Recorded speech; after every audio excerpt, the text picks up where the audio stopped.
Hallo, mein Name ist Julia und ich lerne Deutsch. Heute möchte ich von meinem Tag auf dem Markt erzählen.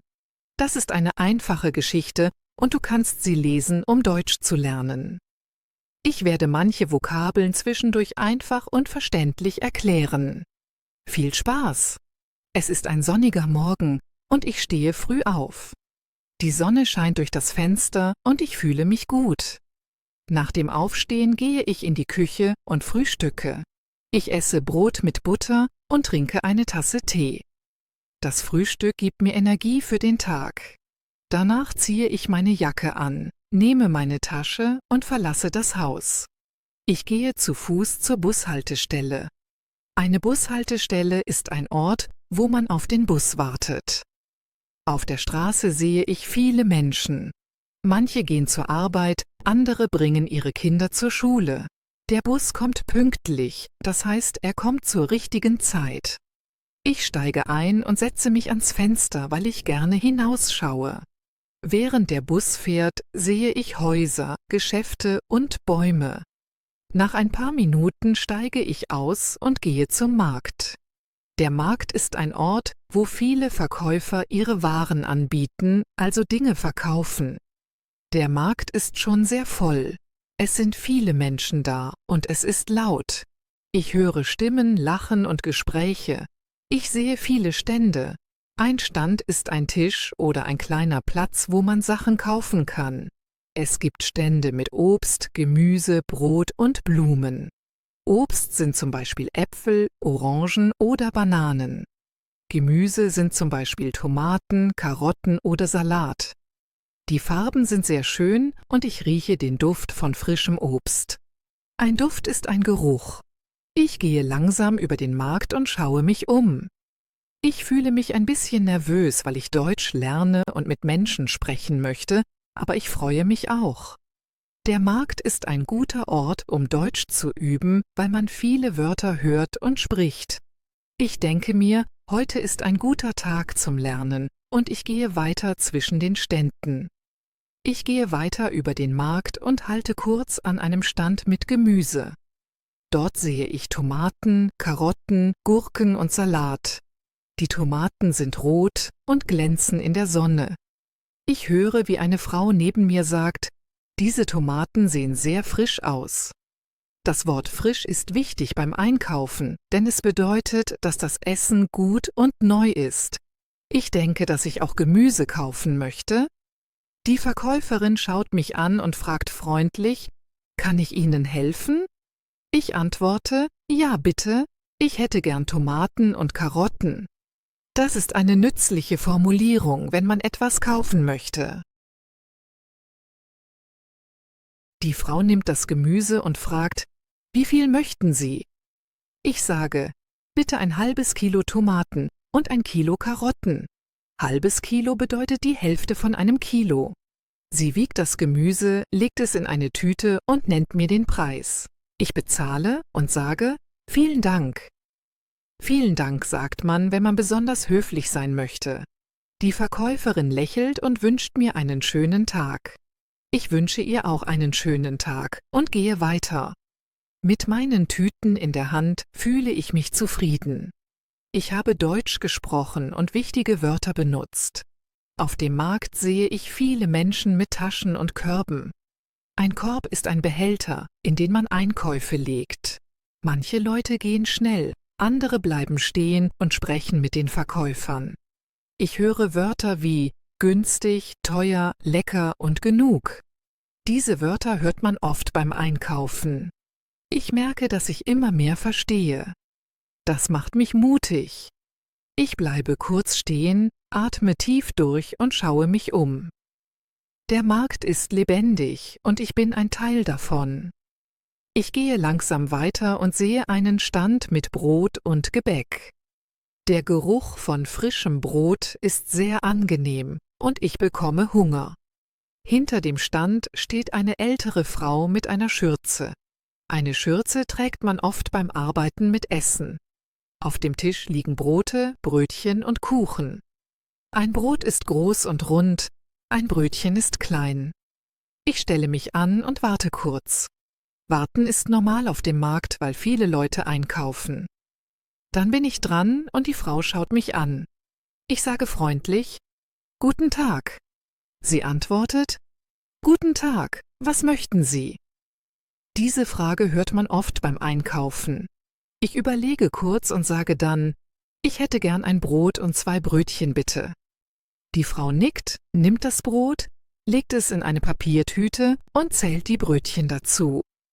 Sie sagt mir den Preis und ich zahle passend.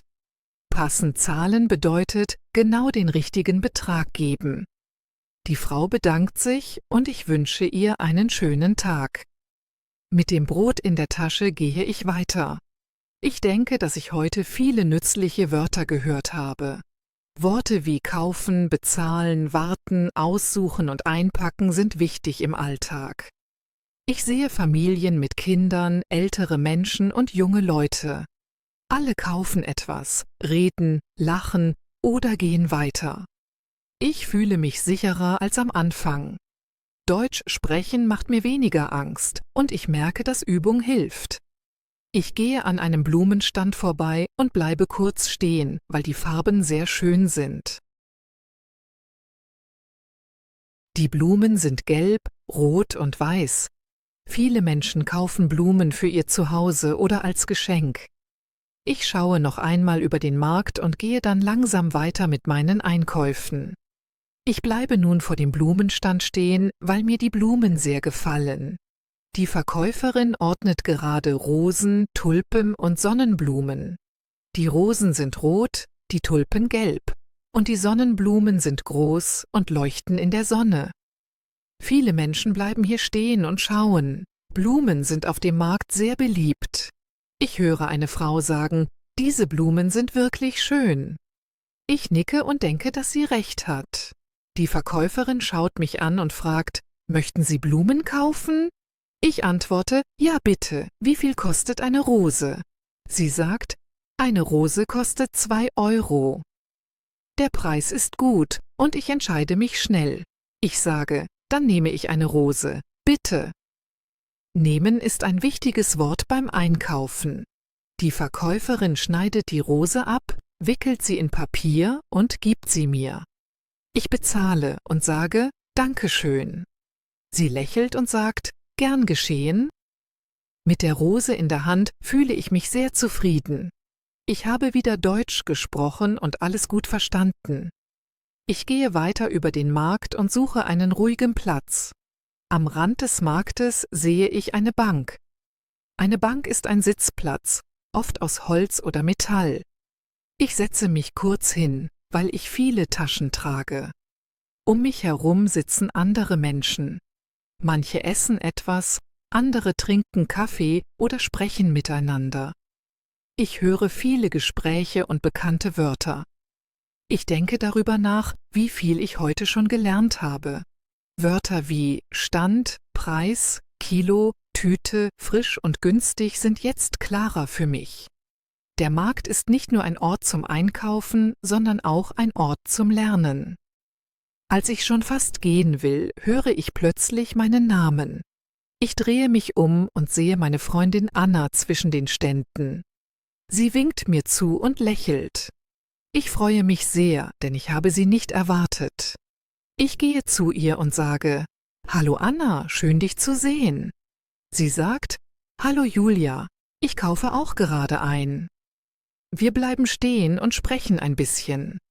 Anna fragt mich, was ich schon gekauft habe. Ich zeige ihr meine Taschen und sage, dass ich Äpfel, Gemüse, Brot und eine Rose gekauft habe. Sie sagt, dass sie noch Käse kaufen möchte. Käse ist ein Milchprodukt und sehr beliebt. Wir gehen zusammen zu einem Käsestand. Der Verkäufer begrüßt uns freundlich und fragt: Was darf es sein? Anna antwortet: Ich hätte gern ein Stück Käse, bitte. Ein Stück ist eine kleine Menge von etwas. Der Verkäufer zeigt verschiedene Sorten und Anna entscheidet sich. Während sie bezahlt, hören wir dem Gespräch zu und lernen neue Wörter. Danach gehen wir ein paar Schritte weiter und reden über unseren Tag. Anna sagt, dass sie Deutsch auch oft auf dem Markt übt, weil die Menschen offen sind. Ich stimme ihr zu und sage, dass mir das Sprechen heute leichter gefallen ist. Wir lachen und fühlen uns beide gut.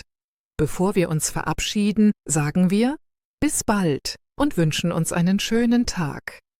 Als ich weitergehe, bin ich froh, meine Freundin getroffen zu haben, denn gemeinsame Gespräche machen das Lernen leichter und schöner. Nach einer kurzen Pause stehe ich wieder auf und mache mich langsam auf den Weg zur Bushaltestelle. Ich verlasse den Markt langsam und gehe in Richtung Bushaltestelle. Meine Taschen sind etwas schwer, aber ich fühle mich gut. Auf dem Weg sehe ich noch kleine Geschäfte und Cafés. Einige Menschen sitzen draußen und trinken Kaffee. Andere laufen schnell vorbei.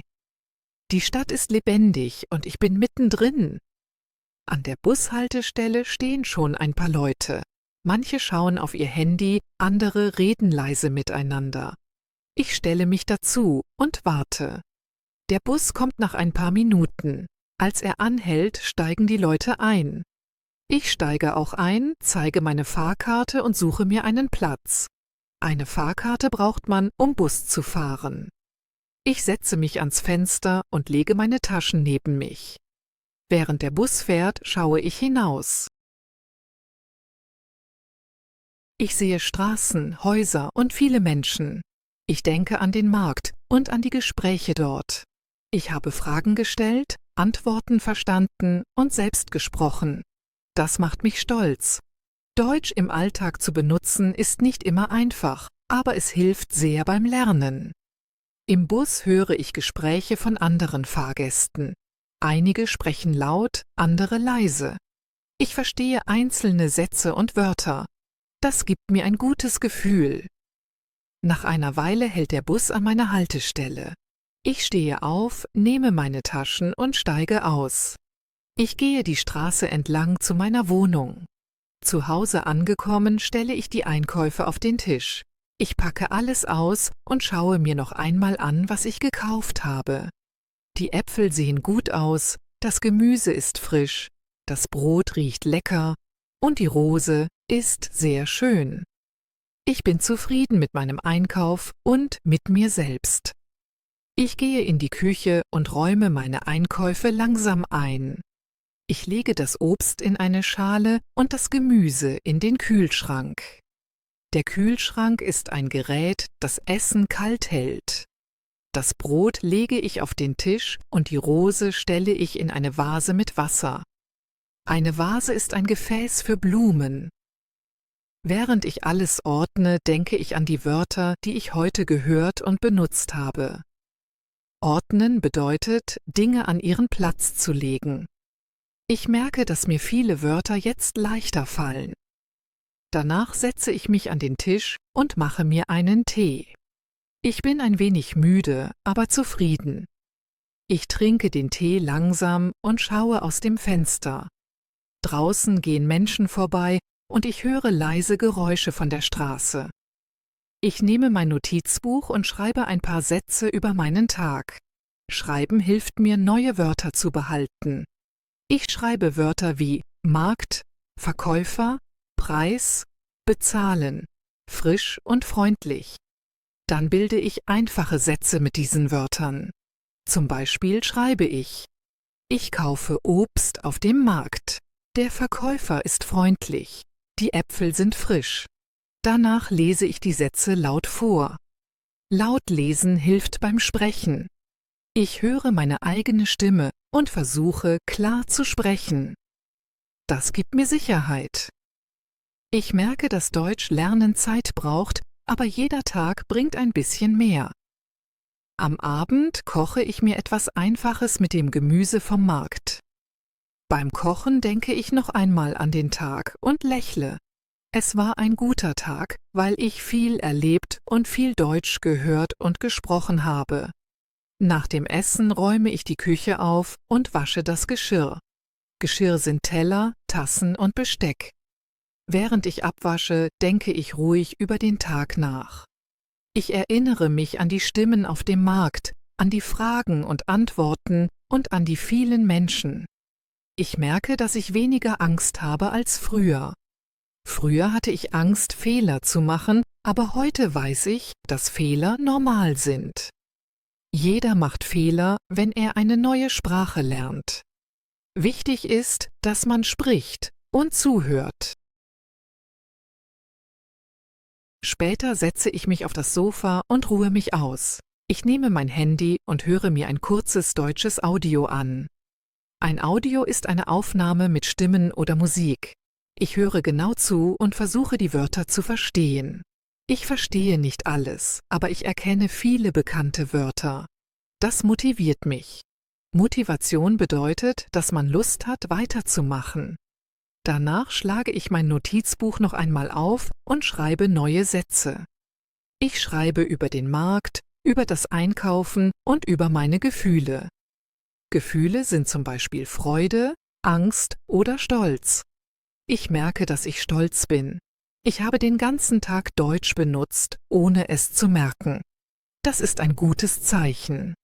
Später mache ich das Licht aus und gehe ins Bett. Ich bin müde, aber zufrieden. Im Bett denke ich noch kurz an morgen. Vielleicht gehe ich wieder auf den Markt oder in ein Geschäft. Ich weiß, dass ich weiter üben werde. Jeden Tag ein bisschen. Mit diesem Gedanken schlafe ich ein und freue mich auf den nächsten Tag. Bevor ich einschlafe, denke ich noch einmal über meinen Tag nach und über alles, was ich erlebt habe. Ich merke, dass Deutsch lernen nicht nur aus Büchern besteht, sondern aus vielen kleinen Momenten im Alltag. Gespräche auf dem Markt, kurze Fragen, einfache Antworten und freundliche Worte helfen mir sehr. Vielleicht hast du beim Lesen auch neue Wörter gelernt oder bekannte Wörter wiedererkannt. Du kannst dir vorstellen, dass du selbst auf dem Markt bist und einkaufst. Du kannst die Fragen leise oder laut mitsprechen, zum Beispiel: Wie viel kostet das? Oder ich hätte gern 1 Kilo Äpfel. So kannst du Deutsch aktiv üben. Wenn du möchtest, kannst du auch über deinen eigenen Einkauf nachdenken oder darüber schreiben. Welche Wörter kennst du schon und welche möchtest du noch lernen? Lernen funktioniert gut, wenn man neugierig bleibt und keine Angst hat. Ich möchte mich bei dir bedanken, dass du meine Geschichte gelesen hast. Danke, dass du dir Zeit nimmst, Deutsch zu lernen. Jeder kleine Schritt ist wichtig. Bleib dran, übe weiter und sei stolz auf dich. Ich freue mich, wenn du mich auf diesem Weg begleitest.